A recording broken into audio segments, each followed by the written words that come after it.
Are we saying then that rape and violence are sacred? Are they not a threat to the institution of marriage? Marriage certificate cannot become the license for forced sex or coercive sex. How can a law like this actually go against a country's belief system?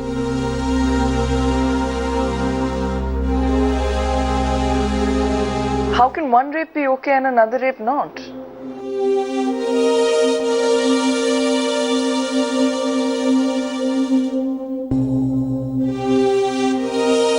Bharat की आन बान शान में हमारी बेटियों का भी योगदान है।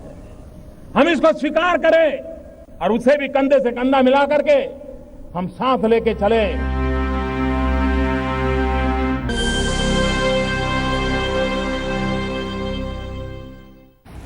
Marital rape, not rape, a law against the Indian woman. Why is this law so anti-woman? That's the question I want to raise. Joining me now, Nandita Rao, lawyer and activist, and Pooja Bedi, actor. The two of them join me to tell us why they believe this law is anti-woman. Pooja Bedi, you first. Tell me, why do you believe this law, in your view, is against a woman? Well, Rajdeep, firstly, when you hear the word rape, rape itself is an act of violence. So whether that act of violence was perpetrated by a stranger or by our own husband, the fact is it is an act of violence, and no act of violence should go unpunished. It is a crime to hurt women, to brutalize women, and I'm really surprised, Rajdeep, that today, when there's so much focus and emphasis on women's rights, empowerment, and protecting the women of this country, that people would not take something like this seriously. It's actually quite preposterous, because if you see progressive countries, any country where there is a stand taken on marital rape, those countries are considered progressive countries. And countries where there's no concept of marital rape, those are the regressive countries. So who are we trying to emulate here? Who are we trying to emulate here is one part, but Nandita Rao, when the Parliamentary Standing Committee met on this, there were two views. One was that it would weaken traditional family values, which I find absurd. I mean, we don't know what are these traditional family values which, giving an exception to marital rape will uphold. But the second point they said was the practical difficulties. That this was going to become, it was practically difficult to implement such a law. How do you respond to that point? The practical difficulty of implementing a law when we know that in a country like ours, many consider marriage as sacred. Very quickly, Rajdeep, I have 2 points, both legal. No doubt marriage is sacred, but it is not slavery, it is not subjugation, it is a union of the willing. And 2 decades ago, the Supreme Court has held that conjugal rights cannot be enforced. If your spouse is unwilling to sleep with you, you have a right to divorce that person, but you cannot legally or physically force them to have conjugal relations with you. So therefore, it's saddening and scary that the parliamentarians are not even aware that in 21st century India, what marital obligations the Supreme Court has recognized and what the Supreme Court has rejected. So just because marriage is a sacred thing does not mean that either spouse or partner is a slave. No, but the practical difficulty. The practical difficulty that the Standing Committee speaks about, that in a relationship between a husband and a wife, if you bring in the concept of marital rape, effectively what they're saying, it could result in a breakup of a marriage and could create a situation where there's a breakdown of trust. Now this reasoning is again wrong, because where there is a trust, there would be no occasion for forced intercourse. There is only one reason which gives some form of caution, or rather needs some study. I have discussed this with several leading criminal lawyers in the Supreme Court, and they say that rape is the only offense where the burden of proof is shifted upon the accused.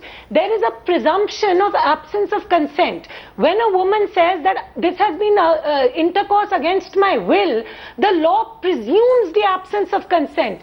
Whereas in a marriage, there is a presumption that there is a presence of consent because you get married to have social sanction for sex. Yes. So there is a legal quandary that how does a husband prove that in fact there was consent? Yes, Exactly. this is a serious issue of civil liberties which has to be studied by the Law Commission. That's exactly but what I'm Parliament say that this is, yeah, no, they are saying something different.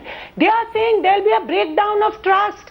They are saying this is a sacred marriage, which means a man can force himself on a woman. No, the law does not say that. Hindu tradition does not say that. The Honorable Supreme Court does not say that. The only thing which has to be studied is the burden of proof which is upon the accused. So can I just upon a husband? Can I just stop you there? This burden of proof. You know, Pooja Bedi, Yes. let's assume a wife believes that her husband is forced her into sex. The burden of proof, she goes to court saying this is marital rape.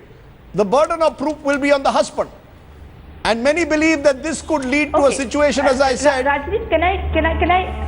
Yes. I just like to say a couple of things first. One, there are a lot of things in this country that we have considered sacred or traditional or part of our culture. For example, sati was considered honorable. We've done away with it. Dowry was considered an essential ritual of marriage. We have done away with it. So let's not talk about what has been traditional, because what is traditional We are sometimes no longer completely in is. agreement with And that. there's space for women's Completely in rights. agreement. And- I am only talking on the one point of the practical difficulty which is being raised.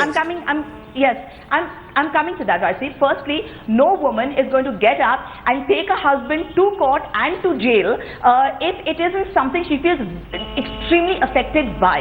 No woman is going to go out there, vilify her marriage has husband, broken up. break up her Her marriage, and marriage do all of breaks. that. She wants to break up the marriage. She goes and files a case of marital rape against her husband. Okay, so then, if you are afraid that women will misuse laws, that is not a reason to not make the law. Okay, that's a good There are point. women who misuse the law, and there should be I stringent take your penalties point. for Misuse those of who the law misuse cannot a be a law. good reason to make not to make the law. I think not that make a law. is Correct. a strong Absolutely. argument, and that is an Absolutely. argument And yes, there which are needs. women who are misusing many laws. There are many laws that have come up, like 498A, etc. There are many women who are misusing laws, and men are being harassed. But that is not an excuse not to make laws to protect women. I take your point. Nandita Rao, Pooja Bedi, y'all are not just two women, y'all are two articulate women, and there are many more like you who are today raising your voice, and hopefully your voice will be heard by those in government. This needs to change. We believe this needs to change. This needs to be debated firstly and then changed. That is essential.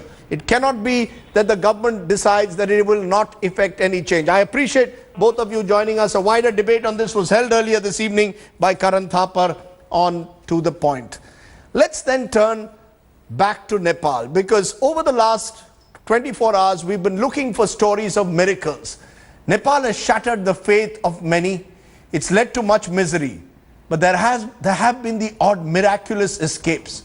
Rescuers today pulled out a 15-year-old boy alive from the rubble, exactly 144 hours after the disaster struck Nepal. Pemba Lama is believed to have stayed alive by, guess what?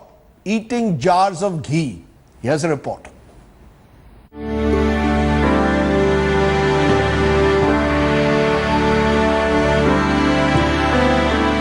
Death and destruction in Nepal. But amidst the grief, a rare moment of joy for the ruined city of Kathmandu.